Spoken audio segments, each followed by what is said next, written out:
Muito bem, na manhã de hoje, nós trabalhamos com um texto do Evangelho de João, no capítulo 1. E agora, nós vamos trabalhar também com o Evangelho de João, capítulo 2. Dessa vez, Raíssa, eu estou usando a NVT, tá? Voltei para a NVT.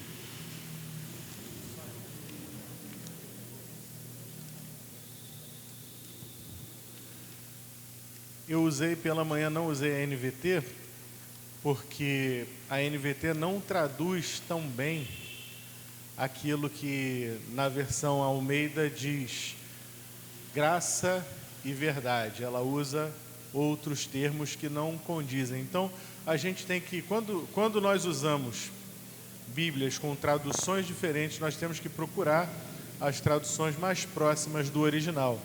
A Almeida trazia a versão mais próxima do original. Mas para esse nosso culto da noite, para esse nosso texto que vamos trabalhar hoje, a NVT vai nos atender muito bem. Então, estamos no Evangelho de João, no capítulo 2, e nós vamos ler a partir do verso 1, versículo 1. 3 dias depois, houve uma festa de casamento no povoado de Caná da Galileia. A mãe de Jesus estava ali, e Jesus e seus discípulos também foram convidados para a celebração. Durante a festa, o vinho acabou, e a mãe de Jesus lhe disse: eles não têm mais vinho. Mulher, isso não me diz respeito, respondeu Jesus. Suavizou, a NVT aqui suavizou, porque na versão Almeida, mulher que tenho eu contigo. Mas aqui na NVT a gente tem uma tradução mais suavizada que, a bem da verdade, condiz com aquilo que o Senhor Jesus falou. Na verdade, ele não foi de forma alguma desrespeitoso para com a sua mãe. Eu vou chegar lá, vamos prosseguir na leitura. Mulher, isso não me diz respeito, respondeu Jesus. Minha hora ainda não chegou. Sua mãe, porém, disse aos empregados: façam tudo que ele mandar. Havia ali perto 6 potes de pedra usados na purificação cerimonial judaica. A NVT explica que aquilo que na sua versão Almeida diz que são talhas, ela explica que são potes de pedra. Cada um tinha capacidade entre 80 e 120 litros, que na sua versão provavelmente vai dizer que cabia em cada um entre 2 e 3 metretas. Então tá aí, 80 e 120 litros. Dá para a gente perceber que o negócio era grande. Jesus disse aos empregados: encham os potes com água. Quando os potes estavam cheios, disse: agora tirem um pouco e levem ao mestre de cerimônias. Os empregados seguiram suas instruções. O mestre de cerimônias provou a água transformada em vinho, sem conhecer sua procedência, embora os empregados, obviamente, soubessem. Então chamou o noivo. O anfitrião sempre serve o melhor vinho primeiro, disse ele. Depois, quando todos já beberam bastante, serve o vinho de menor qualidade, mas você guardou o melhor vinho até agora. Esse sinal, em Caná da Galileia, foi o primeiro milagre que Jesus fez. Com isso, ele manifestou sua glória e seus discípulos creram nele. Depois do casamento, foi a Cafarnaum, onde passou alguns dias com sua mãe, seus irmãos e seus discípulos. Senhor, fala conosco nessa noite, nos alimenta com a Tua palavra.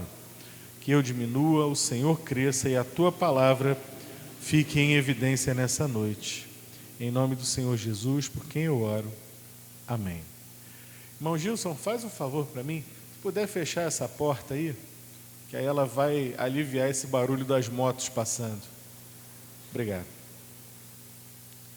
Então vejam, meus irmãos. Não, mas fecha mesmo, Gilson. Fecha tudo. Isso. Caná da Galileia. Uma cidade que ficava ali mais ou menos perto de Cafarnaum. Não era grandes coisas, mas para os irmãos terem noção, ficava mais ou menos aí uns 13 quilômetros de Nazaré. Parece a nossa ponte aqui, né? 13 quilômetros da capital, que a gente está aqui. Mais ou menos essa distância. Há uma ponte de distância entre Nazaré e essa localidade de Caná da Galileia. E um dos discípulos de Jesus, chamado Natanael, era dessa cidade de Caná da Galileia. Filipe foi o discípulo que disse a Natanael: encontramos o Messias? E Natanael, surpreso com aquilo, disse: é mesmo? Onde? E ele disse: de Nazaré. Veja, Nazaré era uma cidade 13 quilômetros próxima. Não era distante, mas olha a colocação que Natanael faz para Filipe. Pode alguma coisa boa vir de Nazaré? Tipo assim, dali para cá, será que é de Nazaré que vai vir? Isso nos demonstra algumas coisas. Quando o Senhor Jesus vai dizer a Maria que ainda não é chegado o momento dele, nós precisamos compreender que os evangelhos silenciam tudo o que aconteceu na vida do Senhor Jesus, dos 12 anos até este momento, até o começo do seu ministério. Quando começa o ministério público de Jesus? Começa assim que João Batista, seu primo, é preso. Jesus tinha aproximadamente 30 anos. Dos 12, que foi a última vez que os evangelhos falam sobre ele, até os 30, a Bíblia silencia. Então nos dá a entender que ele viveu uma vida normal, ordinária e corriqueira. Onde? Em Nazaré, de onde nada poderia vir de bom, segundo Natanael. Isso é importante, meus irmãos, se nós observarmos que existem por aí alguns outros evangelhos, que são evangelhos que, na verdade, são escritos 200, 300 anos depois de Cristo. E esses evangelhos, eles são falsos. Por isso, eles não são canônicos.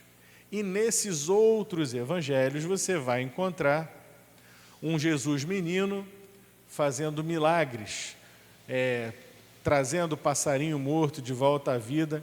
Então, quando alguém falar para você sobre algum outro evangelho que não vem da Bíblia, descarte e diga: olha, isso aí é literatura posterior, isso aí são coisas que não são da época, não condiz com a verdade. A Bíblia silencia sobre a vida do Senhor até o momento em que ele inicia o seu ministério. João é um que vai dizer que Jesus não fazia milagres. A palavra que João usa são sinais. E aqui ele vai dizer, porque são sinais do reino de Deus, são pontos de luz que vão iluminando o nosso caminho para uma compreensão do reino de Deus. Muito bem, o Senhor Jesus está então nessa cidade de Caná da Galileia, na terra de Natanael. E ali, ele foi convidado com seus discípulos para aquela festa de casamento. Festa de casamento do tempo bíblico e no Oriente era e ainda é muito diferente do nosso tipo de festa de casamento. A gente faz uma festa de casamento hoje em um dia. Você vai, faz a sua festa, acabou, os noivos vão viajar para a sua lua de mel, alguns para o Brasil, outros para fora do Brasil, outros, se não tiverem tanto dinheiro, podem ir aqui por perto mesmo, vai ali para a região serrana, vai para Angra, vai para a região dos lagos. mas é o nosso costume, a viagem de lua de mel. No tempo bíblico não era corriqueira essa coisa da viagem, muito pelo contrário. Até porque no contexto de uma cidade pequena, de uma vila, a festa era uma festa que envolvia toda aquela comunidade. Não pense numa cidade como a nossa, com 500 mil habitantes, ou como a nossa capital aqui, com 6 milhões de habitantes. Não, eram vilas pequenas. Então, quando havia uma festa de casamento, aquela festa comumente durava uma semana. Era festa e festa e festa e festa e festa e festa e festa. E ao fim daquela festa, os noivos eram conduzidos pela cidade, pelo maior caminho possível entre as casas, entre as ruas, para que todos pudessem ver a celebração, para que todos pudessem abençoar o casal casado. E ao fim, não ia para o aeroporto pegar o avião para Porto de Galinhas. O fim da história era a casa onde o novo casal iria morar. Então, eles iriam ali para aquela casa que seria a casa deles, e ali consumariam o casamento e passariam ali dias regaladamente de alegria conjugal. Isso era a festa de casamento daquele tempo. Só para os irmãos saberem, ainda hoje no Oriente, na Índia, por exemplo, as festas de casamento duram 3, 4, 5 dias. Muito tempo ainda. E há toda uma formalidade, há todo um jeito de celebrar no Oriente que é muito diferente da gente aqui. Por isso a gente olha para essa história e estranha, né? Porque a gente pensa, faz uma festa de casamento, de repente acabou o vinho. Poxa, mas não se programaram? Tenta se programar para uma semana de festa. Complicado. Para um número de pessoas que viria. Então a festa foi acontecendo até que a certa altura faltou o vinho. O que era o vinho? Durante toda a Bíblia, por toda a Bíblia, você vai encontrar o vinho sendo usado como uma referência para a alegria.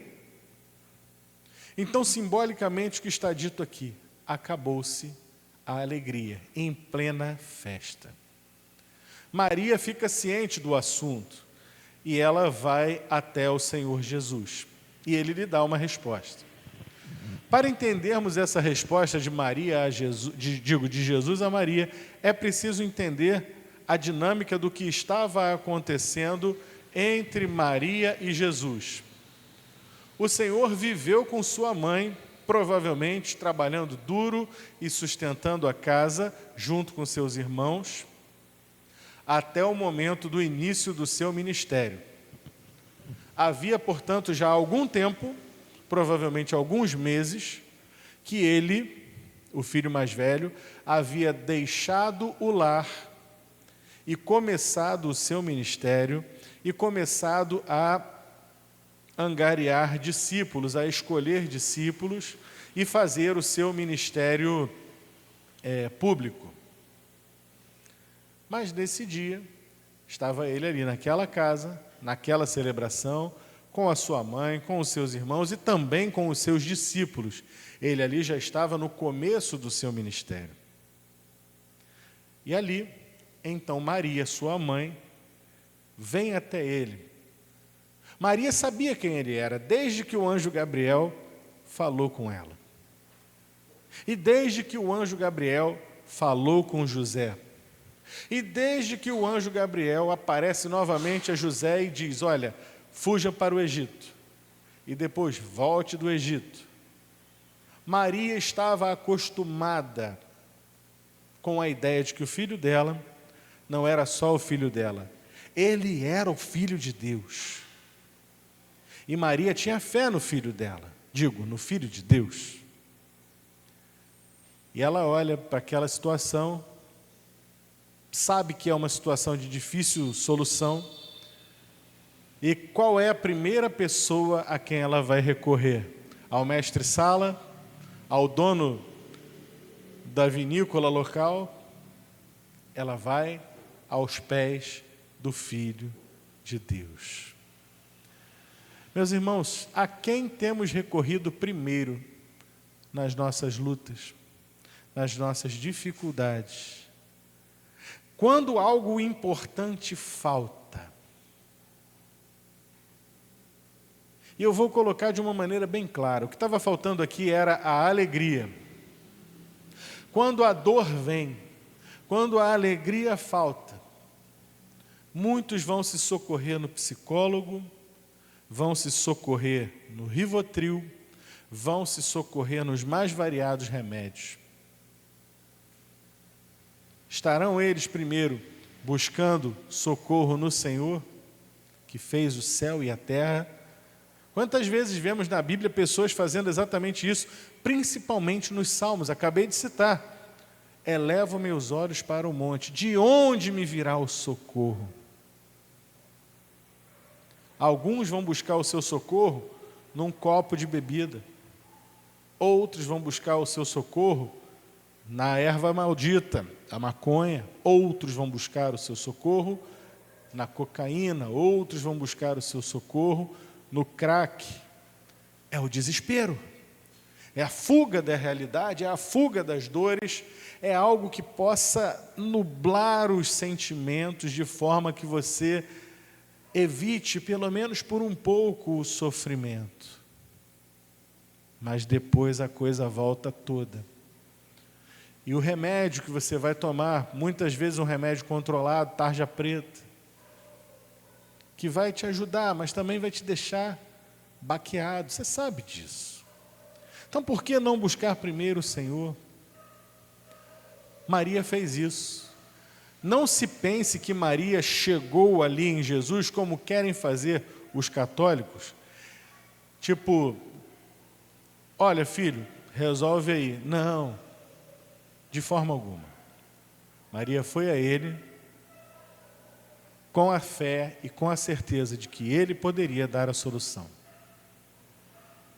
E a resposta que o Senhor Jesus deu não é uma resposta grosseira, como pode parecer a princípio. Mulher, o que é que eu tenho a ver contigo? Está pensando o quê? Não é isso, não. A resposta que ele dá a ela se perde um pouco na tradução, e essa resposta aqui da NVT é interessante. Mulher, isso não me diz respeito. Quando ele diz mulher, a palavra que está lá mesmo é mulher. Mas não é no sentido de apontar grosseiramente. É quase como se fosse, minha senhora, senhora, nesse sentido, né? É uma coisa respeitosa.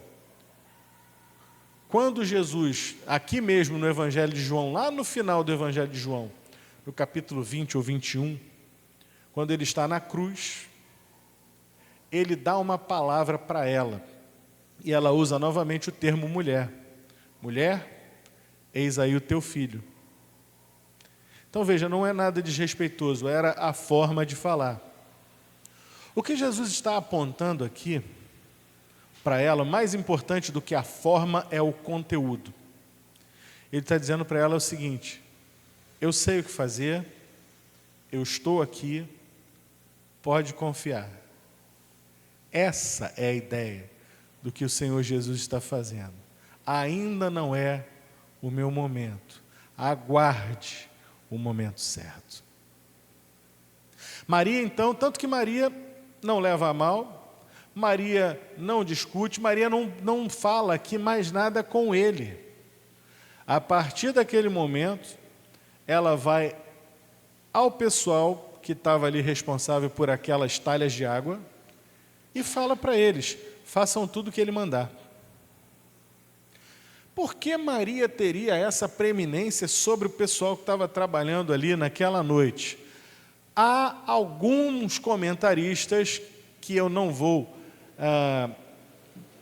dizer que foi exatamente assim, mas existem alguns comentaristas que levantam a hipótese deste casamento ter sido de alguém da família de Jesus, talvez um primo.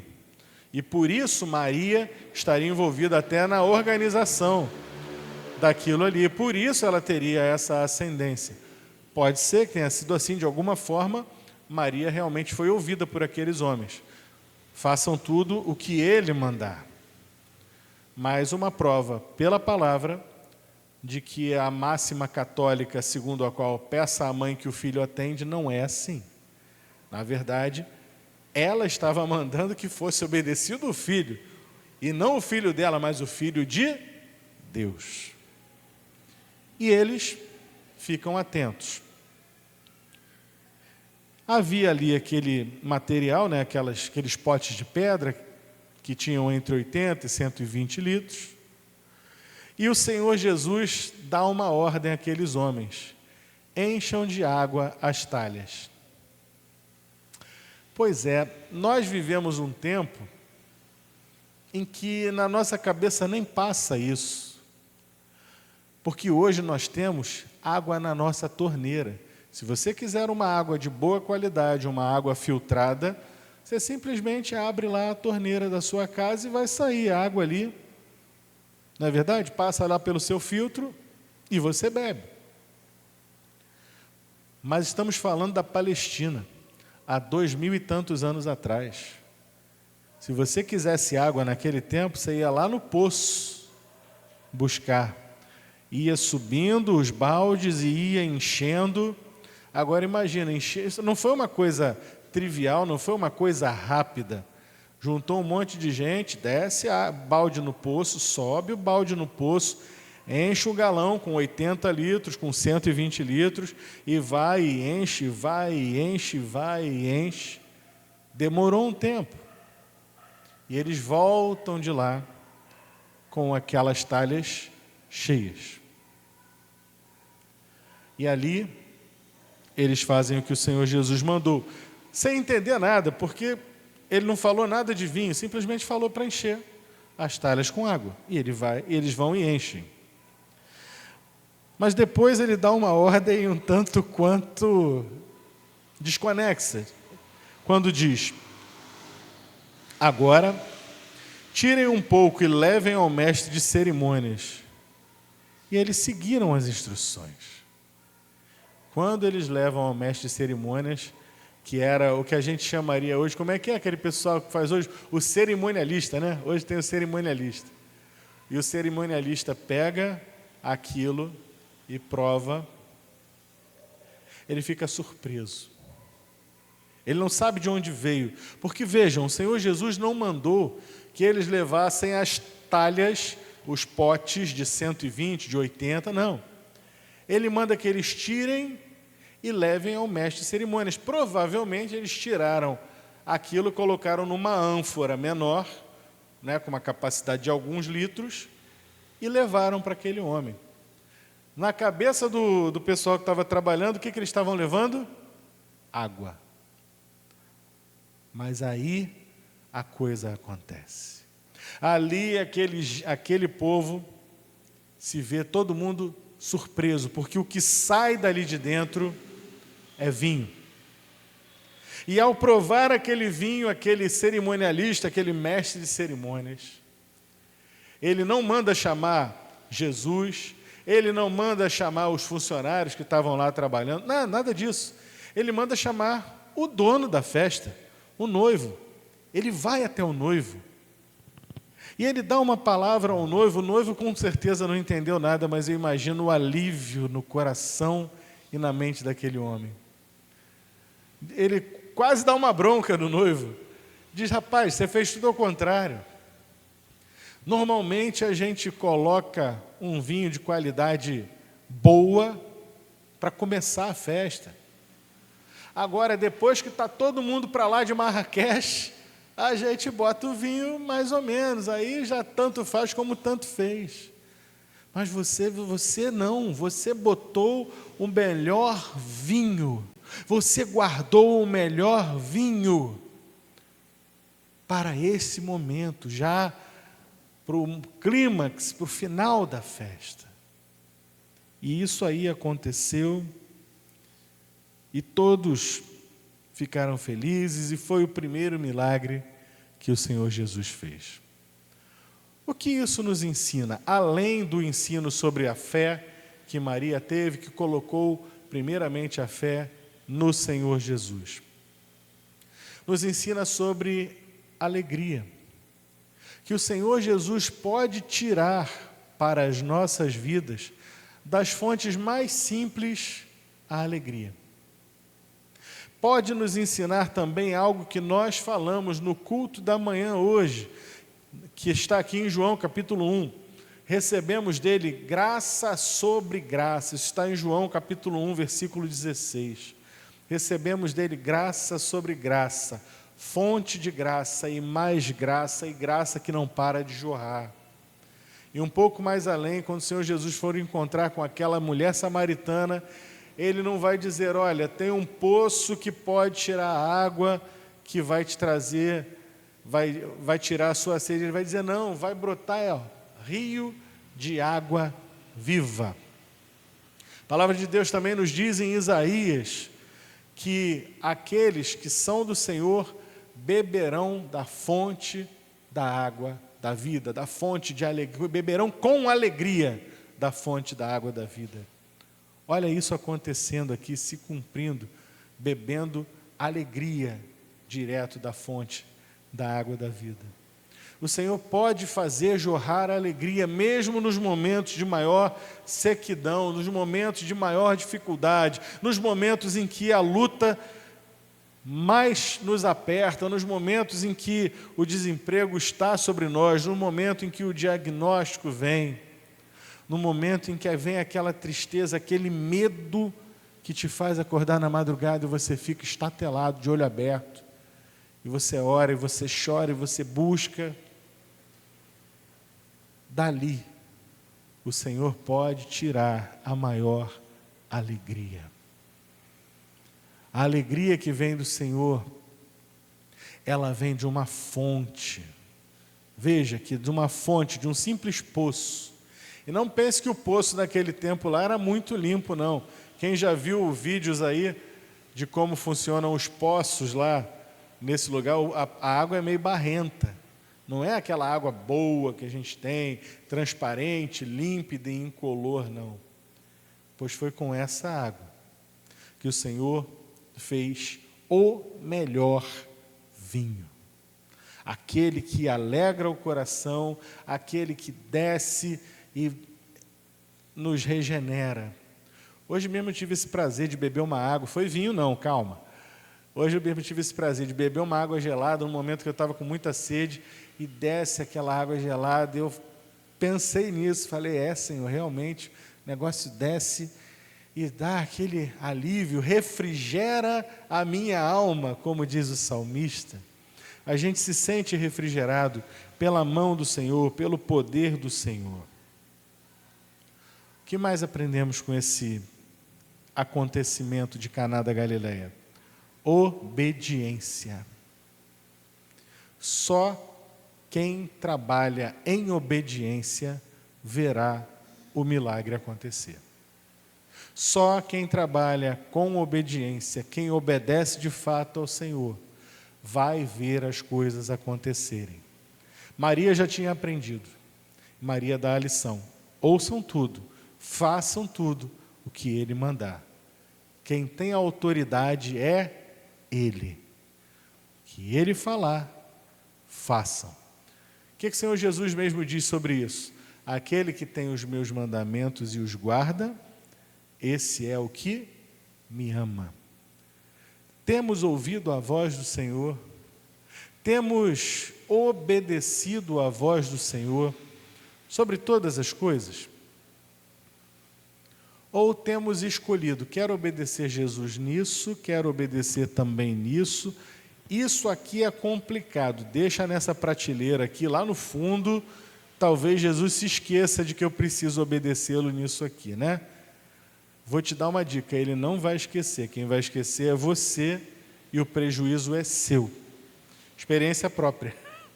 Nós precisamos aprender a obedecer em todo o conselho de Deus. Se o Senhor falou, abandona isso, abandona. Se o Senhor falou, vá por esse caminho, é por esse caminho que nós temos que ir. Se o Senhor disser entre, entre. Se o Senhor disser não entre, não insista. Se o Senhor disser toque, vai e toque. Se disser não toque, se afaste. porque o Senhor, Ele é Senhor. O que Ele manda nós temos que fazer. Vai lá, pega esses potes e enche lá no poço. Ô Senhor, vou carregar esse pote aqui, pesadão, de água. O problema é de vinho, o problema não é de água. Não é assim que a gente é? Fala a verdade. Não, o problema é com vinho. O problema não é com água, não. Vai fazer o quê? Meu irmão, vai lá e enche o negócio. Deixa que a minha parte é comigo. Imagina, aconteceu isso na ressurreição de Lázaro também.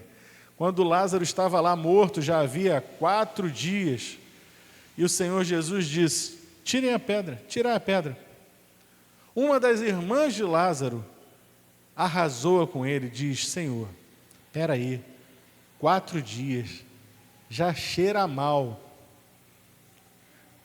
Você acha que essa irmã estava preocupada com o cheiro ruim, de sentir um cheiro ruim? Ou ela estava preocupada com o próprio Senhor Jesus? Vai pegar mal para o Senhor, já não tem mais jeito não.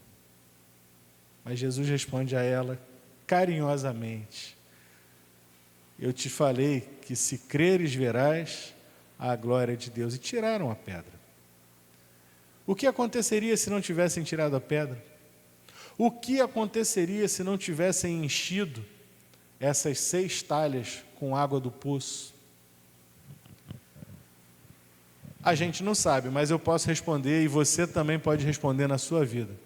O que aconteceria se tivéssemos tomado decisões que nós tínhamos certeza que o Senhor Jesus queria que acontecesse daquela forma na nossa vida e a gente não teve coragem para botar a cara e dizer, tá bom. Ou a gente teve temor, ou simplesmente negligenciou a palavra do Senhor na nossa vida. Eu tenho experiências assim, eu sei que você também tem. Essa passagem nos revela mais uma vez a necessidade de obedecermos literalmente em tudo aquilo que o Senhor nos ordena. Para encerrar, aquilo que o Senhor faz é o melhor. Nós devemos fazer a nossa parte. A nossa parte é crer, a nossa parte é obedecer. Mas tem uma outra parte que talvez seja a parte mais saborosa, que é a parte do receber aquilo que Ele faz. A nossa parte pode ser base de dúvidas, podemos fazer a nossa parte com dúvidas, podemos fazer a nossa parte achando muito complicado, podemos fazer a nossa parte até mesmo sofrendo por fazer a nossa parte. Mas quando o Senhor faz a parte dele, a alegria vem. O melhor vem. Não vai vir qualquer coisa, porque não vai vir da mão do homem, vai vir da mão do Senhor. Meus irmãos, todo mundo quer vencer na vida. Todo mundo quer chegar a algum lugar. O jovem, ele está lá estudando, ele quer passar no Enem, e ele quer entrar na faculdade, ele quer sair da faculdade já ganhando 30 mil, até parece, né? Ele quer sair dali, ele quer ter uma carreira de sucesso, ele quer casar, ele quer fazer a vida, e se possível ele quer ser o Elon Musk do futuro, e construir foguete, mandar para a Lua, para Marte. O jovem sonha. Mas sonho necessariamente não leva a lugar nenhum. Para que a gente realize os sonhos, a gente precisa botar trabalho. Precisa ter inspiração, mas precisa ter transpiração.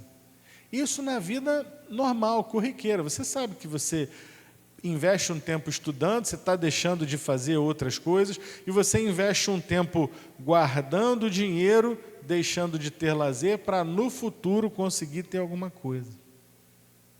Na vida espiritual é a mesma coisa. É preciso investir tempo na leitura bíblica para conhecer o Senhor, para que você entenda quem é esse Deus a quem você levanta os seus olhos em oração. Lendo a Bíblia, você aprende sobre o caráter de Deus. Lendo a Bíblia, você vai entender o que agrada ao Senhor, o que não agrada ao Senhor. Lendo a Bíblia, nos momentos em que você estiver para baixo, você vai ver que o Senhor fez coisas maravilhosas e que você pode depositar a sua fé nele.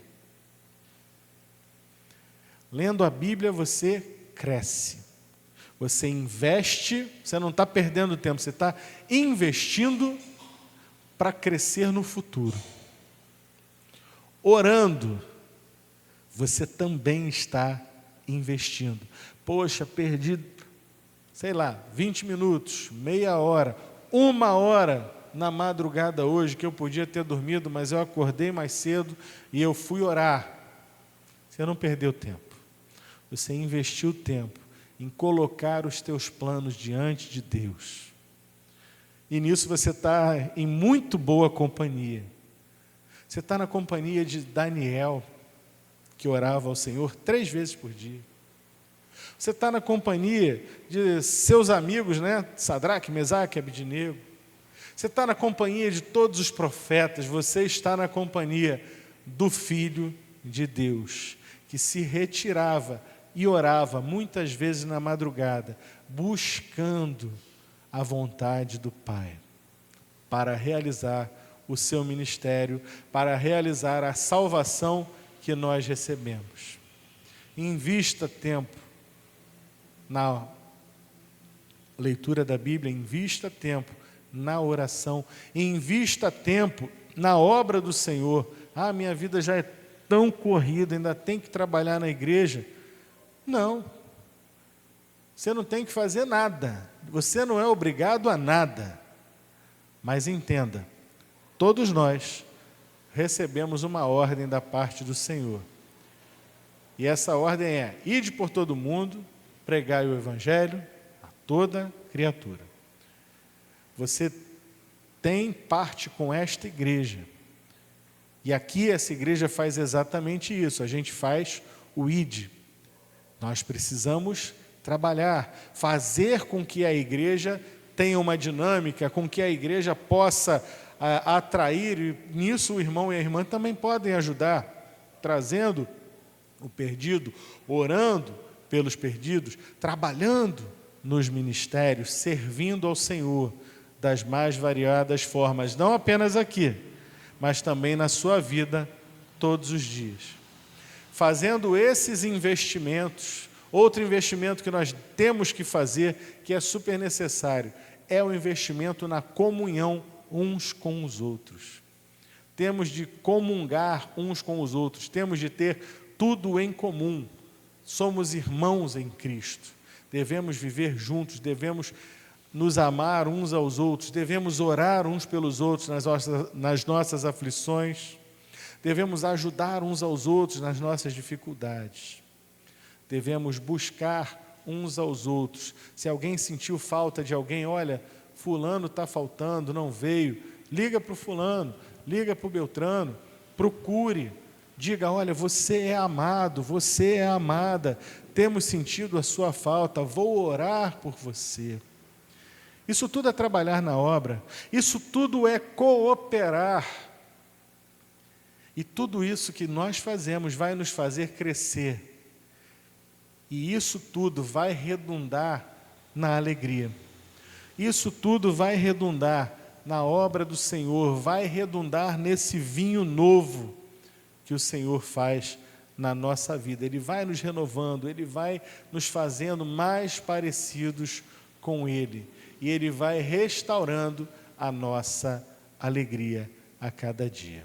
Que Deus nos abençoe e nós possamos aprender e sempre reaprender com a palavra de Deus. Vamos orar? Nosso Deus, fala conosco, que essa palavra seja complementada pelo Teu Santo Espírito em cada coração aqui nessa noite. Tudo isso te rogamos em nome do Senhor Jesus, por quem nós oramos. Amém.